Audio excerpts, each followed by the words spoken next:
Hello and welcome back to another episode of Real Estate Renovators, the business advisory show for real estate professionals. My name's Chanel and this is Rex. Hello, Chanel. Again, still very hot from the last 3 episodes we've filmed all in the one day. It is now, I think it's at 38 degrees inside. It is nowhere near. It's heating up. We've got 2 guests in our hot seat and I'm really excited to introduce them, Rex. Do you want to do the introduction for once? I'll allow you to do the introduction. I'm excited about today. It's an up-and-coming franchise in Victoria. Not as popular as I think they should be, so hopefully after today that more people know about them. But in the markets they do operate, they're getting a bigger name. And the recruitment piece over the last few months, thanks partly to yourself, I think as well, has been really interesting and something very unique to the marketplace. And I can see this growing really quickly.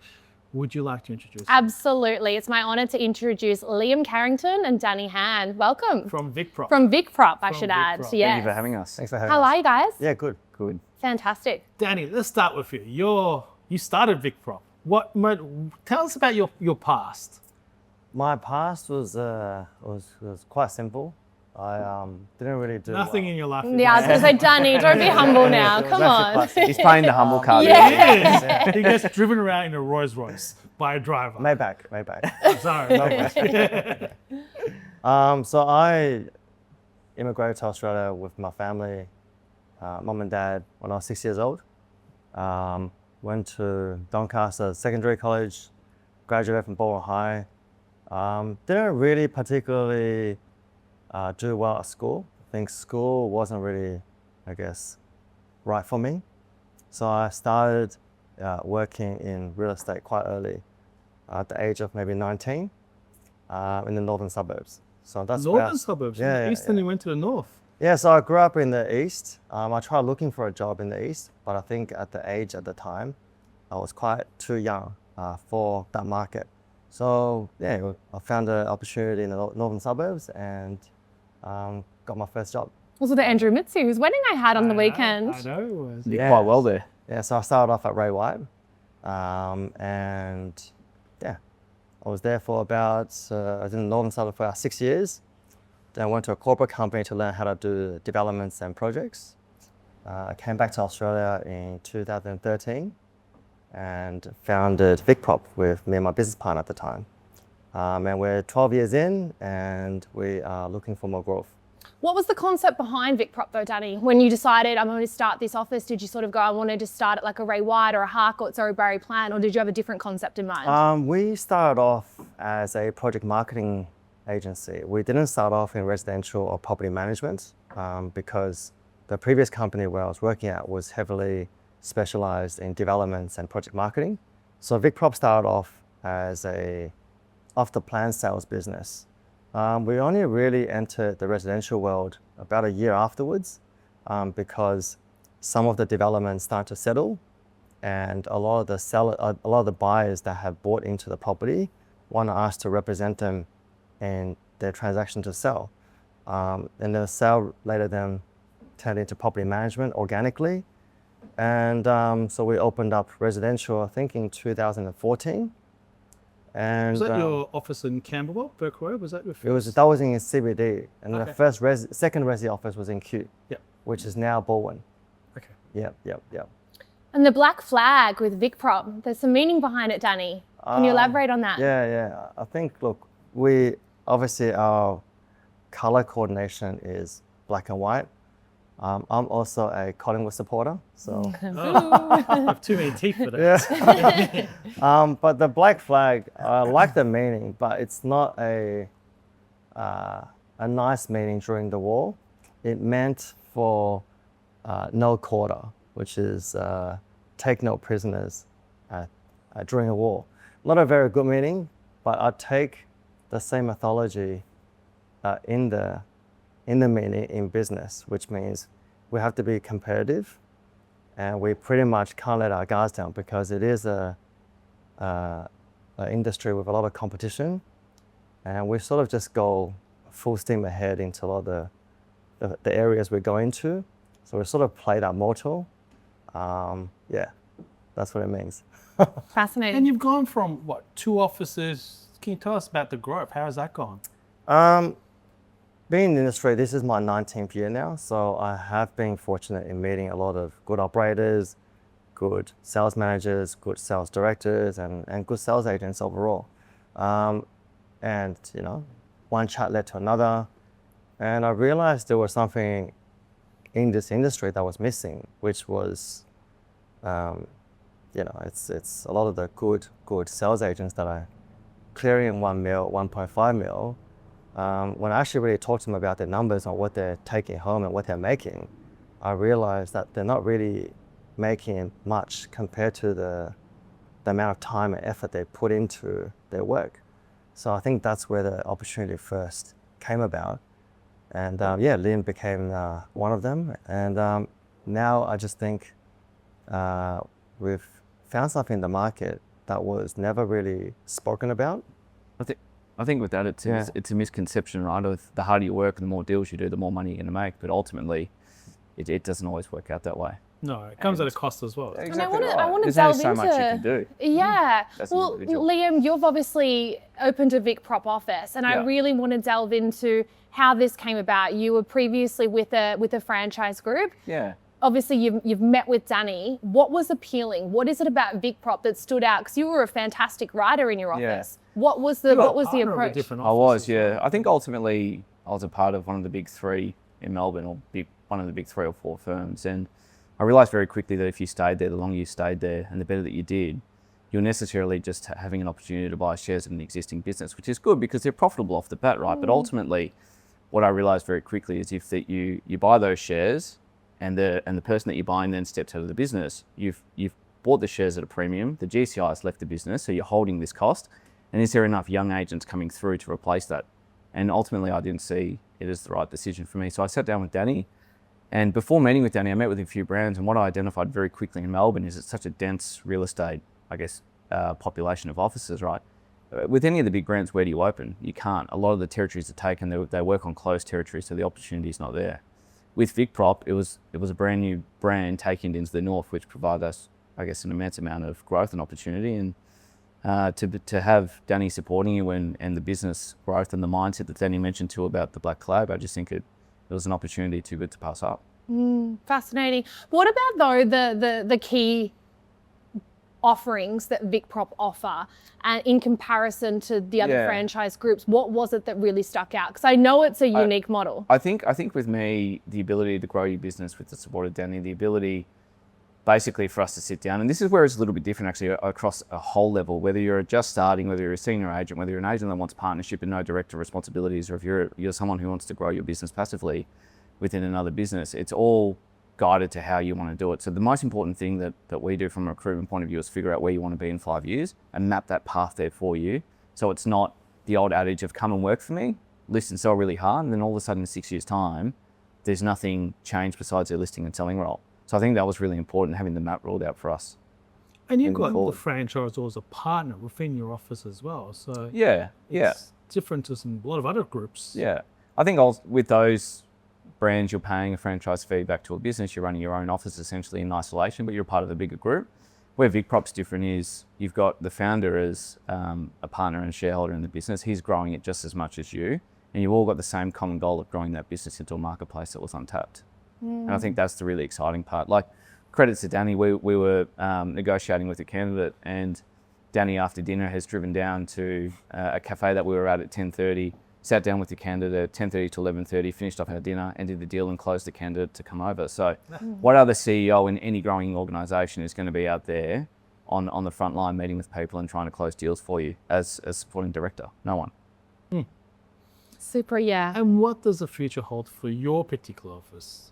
My particular office, I've said, it's funny, when we started, we said we want to list 30 properties for the year, which is quite a lot less than what we had done. 8 weeks in, we've listed 35. So Wow. it's been a very... That's for the whole year. Yeah. But what is it, guys? So we've The had to up that marketing- increase. The marketing's really unique. You've got a really high-end marketing. What is it that's... It's the marketing, it's the flexibility, it's being able to control and pitch the way that you want to your clients. It's about being able to be flexible within the marketing as well. And I think that's providing great feedback from the clients. It's not being like there's so many brands that are just traditionally private sale or traditionally auction, which is all well and good. But if you're driving an auction adage to every client, is that ultimately the best thing for them? And I think that's the difference, right? We're walking in there, we're flexible, and we're finding out what the client needs and then building the campaign to them. which in essence sounds really simple, but you have to analyze it and understand it completely to be able to deliver that outcome for the client. And in terms of the brand, you're in the northern suburbs. Not VICPROP is not in the northern suburbs. It's your first office there. Soon to be more here, but First one of a few potentially. But how has that been received from your vendor? Clearly well, but yeah, for us it's been really well received. I think once again, just like any business or industry, there's usually 2 or 3 big players, and when you've got somebody that's coming in with a fresh approach and branding that supports it, marketing that supports it, a name that supports the growth that you're going for, I think people receive it, because all of a sudden they get tired of the 1 or 2 decisions that they can have, or the agents that they can appoint. All of a sudden there's a third option that's fresh and new. And just like when I was working for the other brand, when we rebranded, it was very much an uphill battle for that. But after 3 or 5 years, that gained traction in the marketplace as well and became number 2. So it's, for me, the brand that I was with prior, I started there with 11 offices. They went to about 40. So I've been on the smaller side and seen it grow into such a big business. And that's what I'm excited for, is VICPROP. It's how really many offices exciting. do you have now? This will be the 9th one. Yeah. Yeah, this So will be very the 9th. similar Yeah, to very what you similar. do, yeah. I guess one of the differences as well with VICPROP is, Danny, most CEOs or real estate directors are extremely profit driven, as they should be. Obviously, profit's important, Yeah. but that's not really your goal. Can you tell us a little bit more about what your goal is with VICPROP, and without delving too much into the financials, but you structure your offices a little bit differently to traditional models? Yeah, very differently. I've been the foot of a sales agent, from a junior sales agent all the way to a senior sales agent to a sales manager, then to open up my own business. So I understand that full circle of obviously startup where you are at the moment. One of the biggest things, my belief is always that the operational directors of each suburban office should always get the majority of profit, because they're the biggest fee riders and they are pretty much the revenue bringer of the business. Now, my competitors, on the other hand, will have directors that are non-producing revenue directors, still maintaining that larger share in the business and giving the sales agents that are writing $1 million, 1.5, 3 to 5%, sometimes maybe 10% share, which is highly unlikely, but mostly between 3 to 5%. And they're pretty much locked into that 3 to 5%. 3 to 5% after your tax and super expenses and so forth, there's not much really in it. So you're writing $1 million, and by the time you net out your comms, you net out the PA's cost, the marketing, the levies, whatever, you're only left with after expenses, what? 25%, 30% Yeah. of your revenue, Yeah. So you get what? 300 grand. $20? Not much left, right? Yeah. And also a lot of these directors have only 1 or 2 offices. For me, I might have a minority shareholder of 50 offices. So I have the ability to fund 50 offices, and I have the ability to give a larger shareholding to the agents in those specific suburbs to have a larger shareholding, which then in return, they will be more profitable in doing what they do. So for example, for someone like $1 million agent, if they're making X amount and they're taking home X amount for the past 10 years, all of a sudden their shareholdings change from 5% to 50%. They're not only taking a higher cut of their sales revenue that they've generated on their GCI, they're also getting a higher cut and a higher split on dividends with all the team that's supporting that office. So all of a sudden, that guy's income has doubled or tripled. And on top of it, we are heavily focused in rental growth as well. Currently, we have just under 2,500 under management.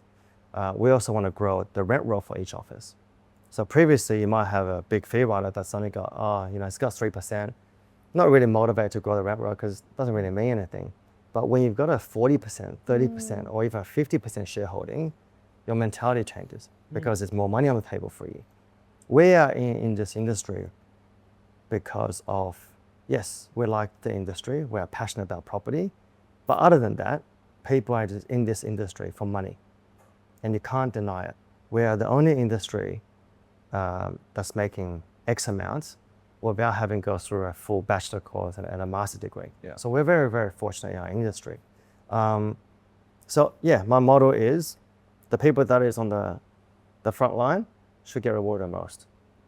I think just to add on that point a little bit further, when you sit down with Danny and he provides you an opportunity to build a business, and you can take it from zero revenue up to 1 million, 2 million, 3 million GCI, and you're building that. It's a far more exciting prospect than buying 3% and sitting in someone else's business with the industry term of golden handcuffs, right? Yeah. Absolutely. And as well as that, Liam, I guess a lot of agents that want to go out and open their own, but they don't necessarily have the capital to do it because of probably what you mentioned, Danny, you know, their commissions are so heavily diluted, and then you pay X amount franchise fee to an office, and in some cases $2 to use color printing and you know everything that they can possibly 70 cut. cents for black and white printing. We've seen it all now. It's really bizarre. But that's if anyone's doing that, please But don't this do is that. that's the good part. Like when you find out that part of real estate and then you're offering something that's completely different, then I think it is awakening our industry bit by bit. I sometimes do this funny stuff on my Instagram with stories and memes, but ultimately the meaning behind it is a wake-up call to our industry. Like if you're getting underpaid, you're getting underpaid. Director or non-director or sales agent, whatever, you're getting underpaid. And I think if you're putting the effort, you should be getting a lot more than what you're on. There's two parts to it. There's the pay part that sounds like you guys have got this, but then there's a setup cost because for an agent who's writing $1 million, taking over $200,000 to $300,000 before tax, after tax, 150. Yeah. That's not that much to be able to go set up an office. They're normally leveraged, they've got a home, they've got kids. So, you know, that initial setup cost, it sounds like, I know, So with capital, we fund the capital if they need it. which is a massive Whichever thing percentages they need, 50%, 100%, 80%, whichever amount they need, we can fund the capital. and that's where I think separates you from a lot of other franchise groups. Is they don't put their hands in their pockets to fund an office necessarily. Yeah. We are a young business. A lot of the founders of these successful real estate brands are a different age group. So I probably have another 20, 25 years behind me. So I'm a lot more hungrier to grow the business and grow with our partners that are good in the areas.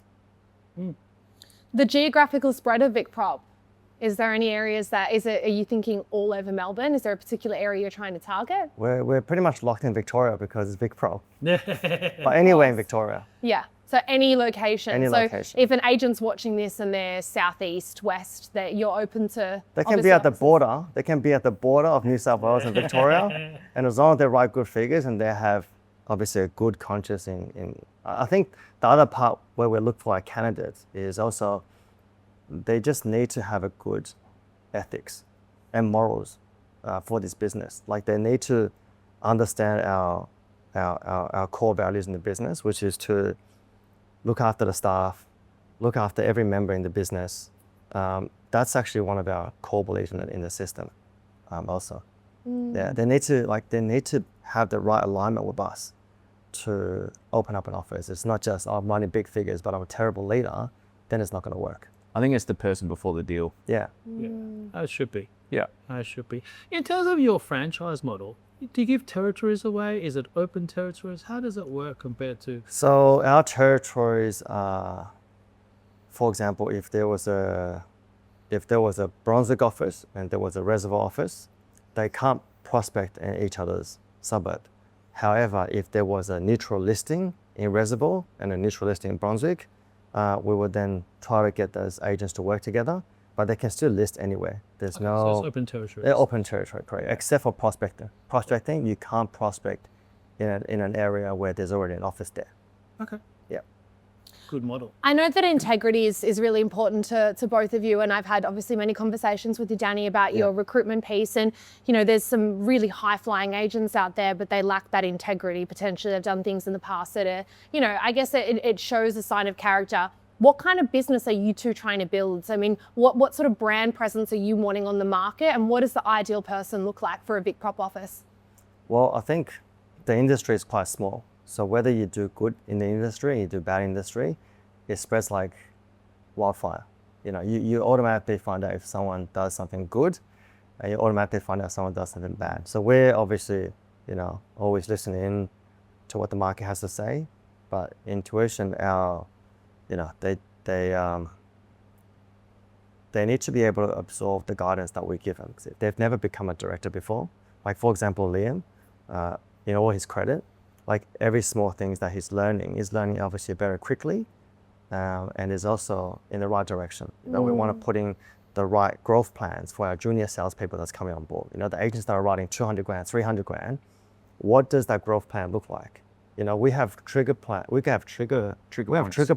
in our letter of offer that if you write X amount, you become a partner, you write X amount, you become a director, you write X amount, you buy into potentially more shares. Like, we have a plan for them from day one. So then if they are hitting that milestones, then we're giving them that reward for the milestone at the same time. It's not just, oh yeah, just come and work for me and yeah, I'll give you the... There's profit down the there's track. profit down There's the equity track. on offer. If you see it on your end, right, a lot of people would leave due to culture and probably no vision of their future growth.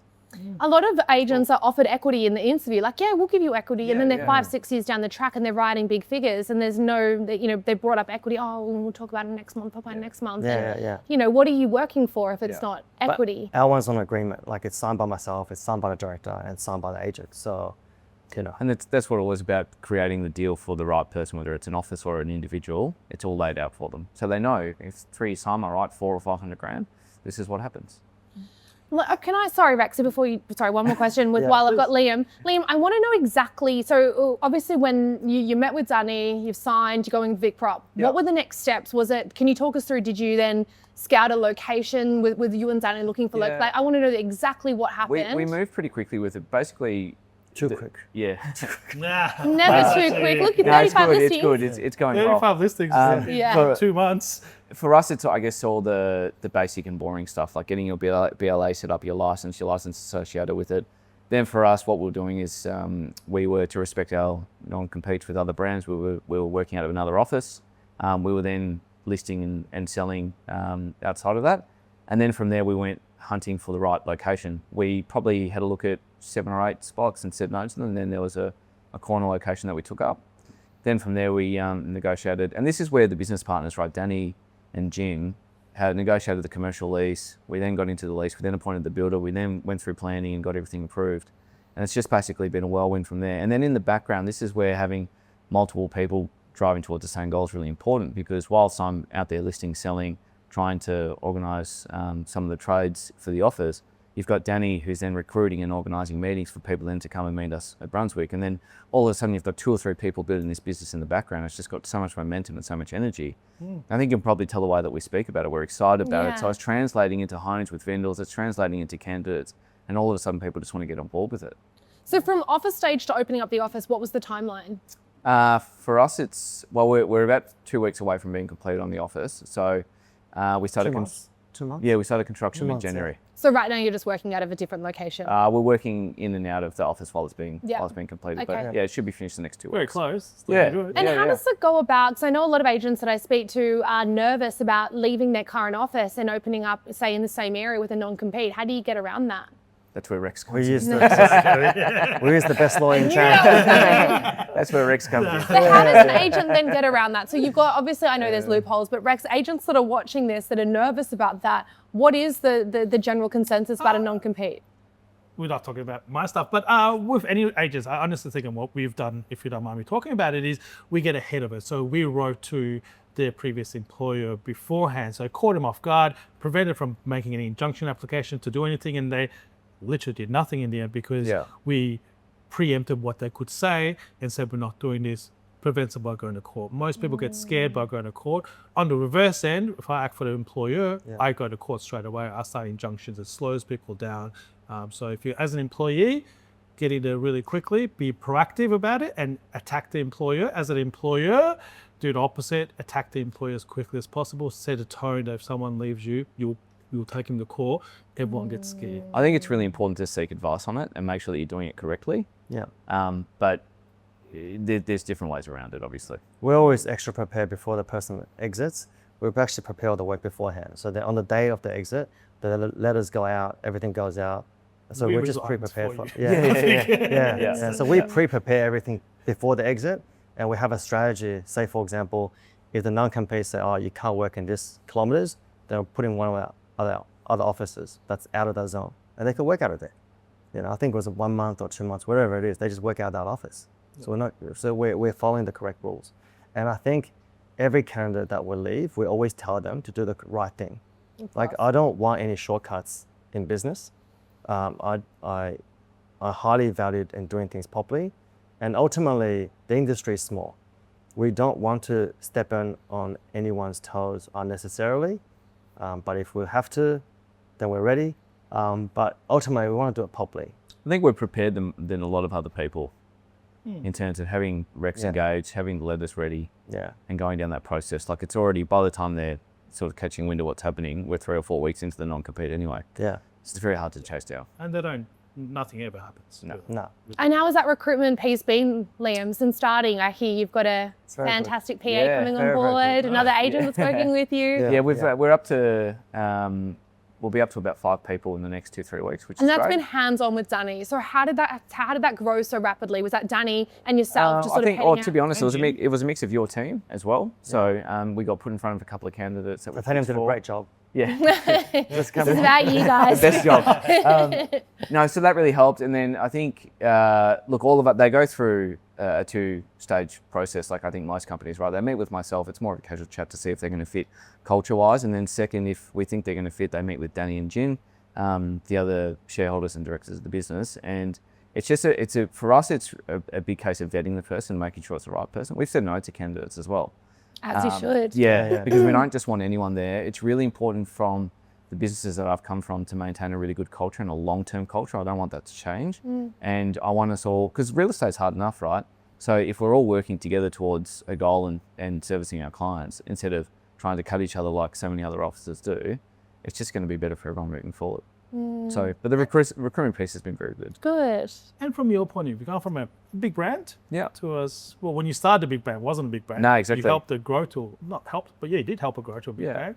Kind of redoing it again now by yourself. How have you found this transition? It's really at the fire, to be honest. So at the end of my term there, I was kind of over listing and selling and wondering what I was probably going to do next.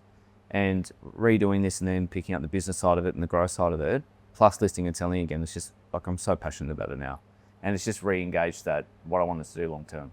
Well, a lot of agents in your position, Liam, you've got small amounts of equity and you can only list and sell for X amount of time before you go, what am I doing this for? Whereas to have the ability to be able to build something that's your own with the backing of an exceptional CEO, I mean, it's a no-brainer. It would ignite the fire in anyone. I think a lot of agents leave the industry because they're stagnant, they're bored. Not necessarily bored, but they're stagnant. The income Burnt out. burns out. The income, like you said, it heavily dilutes. And they sort of look at their tax return. They look at, obviously half of their life is falling apart because all they do is work. And they go, what am I doing this for? And there's no exit strategy. You leave and there's your income. No exit strategy. Danny said it really well. He said after 10 years, if you walk out that door tomorrow, what do you leave? Do you leave with a rent roll? No. Do you leave with a very small shareholding? Yes. But ultimately, they're only paying out a market share price for that. So if you want to do this long term, why are you building someone else's business? And I think for a lot of agents who have been there for 10 years and holding 2 or 3%, the question should be, what's your exit plan? And if you don't have one, what is it? And if you have one, is it going to be as good as the other opportunities out in the marketplace? And seeing what our policies are. Yeah, of course. I think agents need to go out there and find out, like, if they're running X amount, what kind of package is actually great for them. And Danny, what about you? Got Liam, has this transition been? I think it's excellent. Other than Liam, there's two or three other people at the moment going through that direction. So, yeah, I'm very happy with the transaction so far, and looking to do more this year. We're only in March right now, so 9 more 2 months. more offices, I think, coming up soon. I hope so. Yeah, He's got a few good options in front of him. Good options. Not through me, if anyone's watching. A few very good options at the moment. So we're just working with that, and we just see where that takes us. I think it's important, Rex, something that you might not know, obviously from a legal perspective, but Danny's an excellent closer. Anyone that I heard. Yeah, and look, some agents that we've obviously brought to your attention, Danny, they might be in conversations with multiple franchise groups, but Liam was. I spoke to Liam about some other client of mine initially. Yeah. Look, but by the time they meet with you, they walk away because even as a recruiter, when we're speaking to agents about the offerings of VICPROP, the general consensus is it's too good to be true. Yeah. And then they meet with you and they realize that like a vision that they've always had can actually come to fruition, and it's got the financial and the intelligent backing behind it. And a lot of agents, I think they're looking at this model and it's flipping the traditional real estate model on its head, and it's attracting a lot of really good operators the more we can get the word out about what you're offering. Yes. Super exciting. What does It the wasn't future really a hold? question, was it? It was more of a statement. No, one more question. Sorry. With the rent rolls, is your plan to acquire or organically grow? So funny you say, I actually just had a meeting with Macquarie Bank today because we actually haven't taken a loan in any of our rent rolls. We've actually just previously acquired them with cash, or we've just grown them organically. But now we are at obviously 2.5 mark. We're thinking about obviously acquiring by a lot more, because I think that when Macquarie Bank said it to us, they said we can acquire another 2,000. At least, Yeah, with our current. They'll give you 70% portfolio LVR, so yeah. So probably buy another 8,000. I think but we want to. There's a lot of rent rolls on the market. You've sent us a lot, but I just think they need to be aligned with where we're opening the offices. So Absolutely. if there's like 200 or 300 or 400 coming out from Brunswick, then we definitely open a look at it. But there'll be conditions on those landlords, other conditions on those rent rolls that, if they have to be not in the industry if they were to sell there. Otherwise, we're just very cautious on the purchase. Yep. Absolutely. But we're always in the horizon for growth. We just had the one of the bankers from NAB on as our previous guest, who said that now is probably the best time to buy a rent roll because he's predicting prices will increase really, really soon. Perth and Adelaide, they're selling for 4 multipliers at the moment. And New South Wales going higher, but Vic hasn't increased above 3.5 yet, but he's predicting go up. Yeah. So It's very exciting though. Rent roll is super important for any real estate agency because that's the backbone of any business. Well, it's your exit. Yeah. It's Liam's exit plan one Exactly, day. He's going to exactly. sell. He's And going to sell the. if we just ran that business with just purely focus on sales, then it becomes very hard. Where is the asset? Where's the asset base for the business? Because, our industry, on the value of the business, is valued on the rent roll, not on the sales business. Correct. The sales business, if you were to exit, I mean, Rex does our agreements. It's heavily discounted at the exit, so it's not really worth anything. Yeah, it's Yeah. definitely the money's in the rent roll. Correct. Liam and Danny, if there's an agent watching this that's in sort of conversations with other franchise groups or potentially in a position that you were in, Liam, what advice would you give them, or what direction can you give them about entering conversations? I think if you're making a big decision like this for your career, it's really important to meet with multiple people and see what's out there, because there's new brands and progressive brands like VICPROP. Obviously, we're going to skew it towards our way, but there's the same offering. And when I was interviewing a lot of other agencies, it felt like the same opportunity with a different jersey, different color jumper, right? And when you sat down with Danny and VICPROP, it was just this whole progressive plan of Too good to be get true. there. No, it was always very targeted and strategic, and I liked that. So, and it was a case of Danny, back to his point around funding. It's a case of what can you afford to do, what do you want to do, and let's build the business to what your capabilities are, and then from there it's just all works backwards. So you have, no matter what, you're building your own business. And I think that's really important for people. And you got one of your youngest directors that's just started as well. Yeah, it's 26. 26. Matthew's 26. Yeah, very exciting. Very exciting. You guys are building a fantastic culture. I've been, I'm lucky enough to sort of hear about it from the sidelines, and it sounds like it's a very unique culture with a CEO that's extremely hands-on, which is quite unheard of in this industry. You sort of have the CEO, then your directors, and it's sort of there's a far gap between them. Whereas Danny, you're doing the reverse, where you're hands-on, sourcing offices, recruiting for the team, and really sort of driving their future and their succession plans. And it's no one else is really doing that in this industry. It's I think succession plan is very important. For an agent that's towards 30 or past 30 or in their 40s, they need to have a plan in place on what does my exit strategy look like and what am I working for. it Right? does. It does. You have to unravel it all. Yeah. You do. And you got to start training people, find the right people. They won't work out the first time or the second time. Yeah. And I know day-to-day real estate's super busy, but if you're not prepared to think I think about that's the what future. you're offering. Not just a CEO and a franchise and a branding role, but you're listing and selling, but you've got this back end within your own business to help you with that, the recruitment piece and the other internal business pieces that sounding board.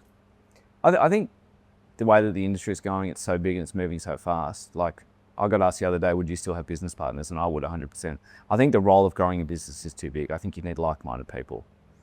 And we're very fortunate that we've got the right, in my opinion, set up and directors involved in the business, and it's all growing towards where it should be.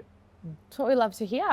Well, I want to get you guys back on in another 12 months to see where the next 12 months of VICPROP looks like. I'm 22 offices. I think I'm packing out Danny's calendar and It's pretty packed. It's pretty quite packed. rapidly. But I know there's a lot more exciting ventures that are coming up with VICPROP, and I think the sky's the limit. And VICPROP North as well. I think it's going to be a mega office. I'm super excited. I'm super excited for you. I'm super happy for you.